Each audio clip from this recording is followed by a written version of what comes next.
WCCSradio.com. Good morning and thanks for being with us. It is Tuesday, October the 7th. We're on the way today to 70 degrees with a chance of afternoon showers. We're hoping we get that. 63 degrees in downtown Indiana right now.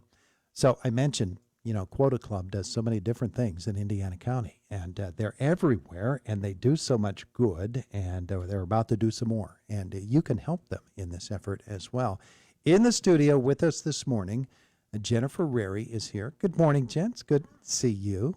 And Maddie Sabo is with us this morning from Quota Club, and Joy Kelly as well. Good morning to all of you. Quiet. It's quiet. Holy cow. Our visit this morning presented by Marcus and Mack, voted best law firm and best personal injury lawyer 4 years in a row in the Best of Indiana County contest. Visit them online at marcusandmack.com. Maddie, what is up next? Yeah, so we have a little bit of a collaboration with Quota and S&T Bank to benefit the Chevy Chase Community Center. So we are doing a Stuff the Bus drive on Friday, October 17th. Friday, October 17th. So what do we need to know about it? What should people bring, and where should they take them, Joy? So we've got a list of items. Let's turn that microphone a little bit there. We have a list of items, and we have items such as cereal boxes, canned meats, tuna, salmon, chicken, peanut butter, pastas. We also have things other than food, laundry needs, detergents, shampoos, conditioners, etc. We will be posting this flyer online through social media, so you can get the list there as well. Jenny will also be talking about it. But other than the list, there's a drop-off location on the 17th, and that's at the S&T employee parking lot on 8th and Water. That's across from the Borough Building. Okay, yeah. I'll tell you what, Jen, it seems like all we need to do is take a trip through the grocery store, and we can pretty much fill the bus, right? Absolutely. This is our third annual... we got to pull the microphone over to you there. This is the third annual Stuff the Bus, sponsored by S&T. This is the first year that Quota has been collaborating, but we're super excited about that because everything that Quota touches turns out right. So we're super excited to have them on board.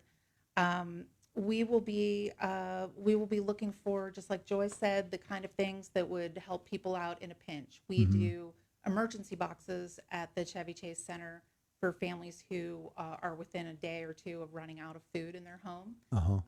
Happens a lot more often than you'd think in Indiana County. And so far this year, we have done over almost 900 emergency boxes for families in our area.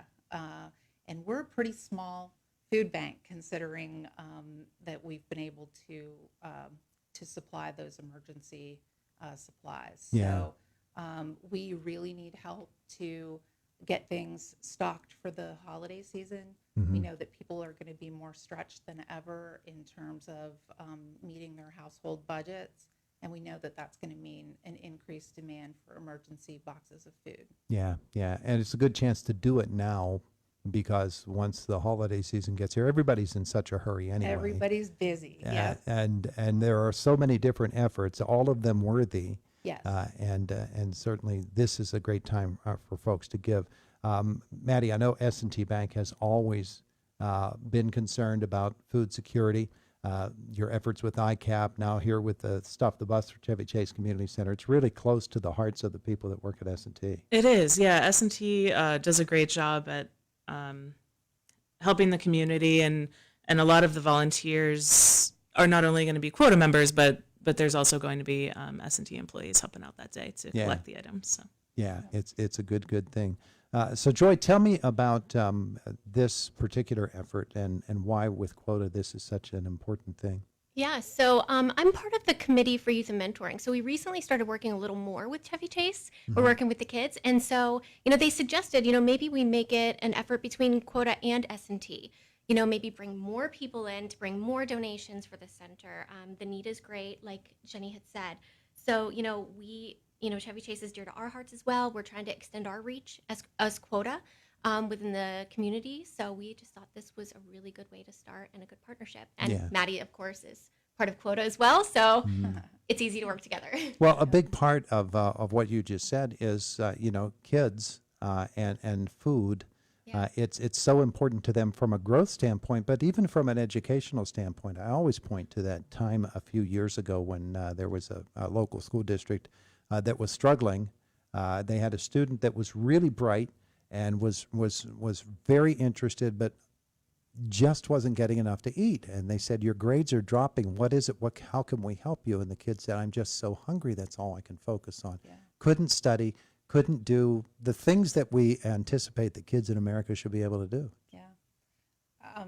Over the summer, Todd, and maybe sometime I could come on and just talk about this this particular program. But over the summer, we focused on getting food out to kids in the Marion Center and Purchase Line school districts, and provided those summer meals to keep them going through the summer. Because even when we've got a number of networks and safety nets for kids during the school year to get that extra meal they need or to get their backpack sent home during the summer, that's not there. And Yeah. we found out that they weren't getting that at all in Marion Center and Purchase Line, and we put together a program, got almost 17,000 meals out to kids in those districts over the summer.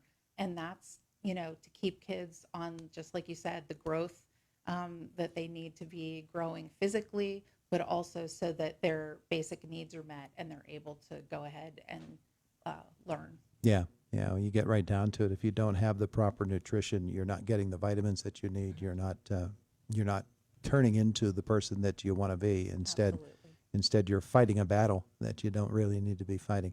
Right. Maddie, when we think about this effort, stuffing the bus, and whatever effort it has to be, people who want to give those are the people that we're reaching out to. But we're also reaching out to the people who just it doesn't occur to them that there's somebody could use my help, and to get more people to step in and say I can help here is a good thing. Mm-hmm. Absolutely. And we don't want to forget to give a shout out to Indigo. They are the ones providing the bus for us. So It's an actual bus. there's a lot of collaboration with this event. Yeah, absolutely. So folks can bring the stuff to. Yeah, so 12 to 6 p.m. on Friday, October 17th. If you're at the store in the next week, grab a couple extra items and drop them off. If you're not available to drop it off during that day, I will be happy to pick it up from you from now until next Friday. So. All right, wonderful. So you're willing to drive all over Indiana County to help Sure. stuff the bus? Why not? Why not get out and enjoy a ride in the country? But that's a good point. That maybe somebody who isn't available on that day can still give. Mm-hmm. Absolutely. And certainly, Jenna, I'm sure a gift of money would be accepted as well. We will have a donation box there as well in case getting to the store doesn't happen for somebody and they still want to make a difference and contribute to the cause. Yes.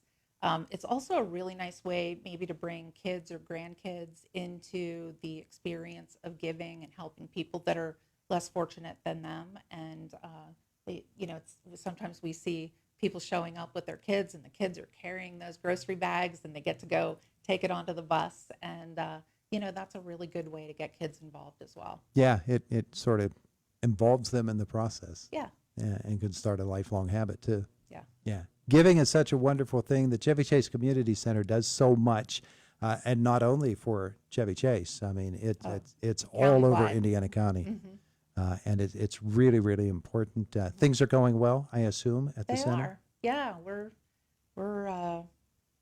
doing the core things that we've always done, and every year it seems that we find a new program or two that help plug the holes and in between other county programs or government help or churches or neighbors. We try to fill the gaps there. We wish the need didn't exist, but we know that it does, and it's great to have good organizations that are willing to do that. Joy, let's talk a little bit about how Quota operates. You said you're on, what's the committee that you said? Yeah, I'm part of the youth and mentoring committee, and we like to just, extend, our time and volunteerism to different organizations, ICAP, Hopeful Hearts, Chevy Chase. We've worked with Justice Works in the past. Any way we can kind of touch the lives of the young people because they are the future. So just like feeding them, making sure they're fed, that's super important to make sure that they can learn and grow to be, successful people. in our community and maybe give back when they're older too. Terrific. Stop the Bus, October the 17th. When did you say, Maddie? What are the hours again? 12 to 6. 12 to 6. And you're in the parking lot across from the Borough Building. Correct. Very good. Faith and Water. Thank you all for coming in to tell us about it. We appreciate it. Thank you, Todd. you. I appreciate it. It is the voice of Indiana County. It's WCCS 101.1 FM, AM 1160, and WCCSradio.com. Coming up, top of the hour, Fox News, and then it's the Brian Kilmeade Show. We do want to get the health cycle in before we're out of here today, and for that, we turn to Sarah Lee Kessler. She's got the health beat, and then making the house call today is Lisa Brady. Kroger is recalling multiple deli products over possible listeria contamination. According to a recent company announcement, the recall affects basil pesto bow tie salads and smoked mozzarella penny salads sold in nearly 2,000 stores in 28 states. Kroger initiated the recall earlier this month after learning of the potential contamination from its supplier. A new study shows immigrants who were in the U.S. for a long period of time have a higher risk of heart disease. The study shows that immigrants who'd lived in America for more than 15 years had higher rates of diabetes and high cholesterol compared to U.S.-born adults. Researchers think immigrants adopt certain food patterns common to many Americans, including more processed foods, sugars, and fats, and are more likely to become